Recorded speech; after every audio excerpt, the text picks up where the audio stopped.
आचारसंहिता काळात पैसे वाटपाचा आरोप, पोलिसांकडे तक्रार. एसआरपीएफ तैनातीची सामाजिक कार्यकर्ते सादबिन मुबारक यांची मागणी. जालना महानगरपालिका निवडणुकीच्या प्रचारादरम्यान दुःखीनगर, मनियार गल्ली, DP road, Nahid colony, Shastri मोहल्ला आदी भागांमध्ये मोठ्या प्रमाणावर पैशाचे वाटप करून मतदारांना प्रभावित केले जात असल्याचा गंभीर आरोप समोर आला आहे.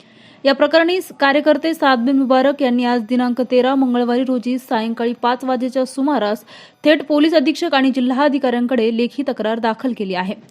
तक्रारीनुसार प्रचाराच्या दरम्यान काही लोक मोटरसायकलवरून दिवस रात्र फिरत गोरगरीब नागरिकांच्या घरी जाऊन मतदानासाठी पैसे देत आहेत. विशेष म्हणजे काही ठिकाणी पोलीस गस्तीवर असतानाही या प्रकाराकडे जाणीवपूर्वक दुर्लक्ष होत असल्याचा आरोप तक्रारीत करण्यात आला आहे. यामुळे निवडणूक प्रक्रियेच्या पारदर्शकतेवर प्रश्नचिन्ह निर्माण झाला आहे. या प्रकाराला आळा घालण्यासाठी संबंधित परिसरात तात्काळ एसआरपीएफची गस्त दिवसरात्र सुरू ठेवावी, तसेच संशयित वाहनांची कसून तपासणी करावी अशी मागणी अर्जदार सादबिन मुबारक यांनी केली आहे. पकडल्या जाणाऱ्या दोषींवर त्वरित कठोर कारवाई करून गुन्हे दाखल करावेत अशीही मागणी करण्यात आली आहे.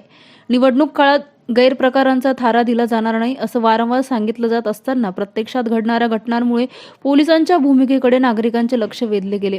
आता पोलीस प्रशासन या तक्रारीवर काय कारवाई करणार याकडे शहरवासियांचे लक्ष लागले आहे.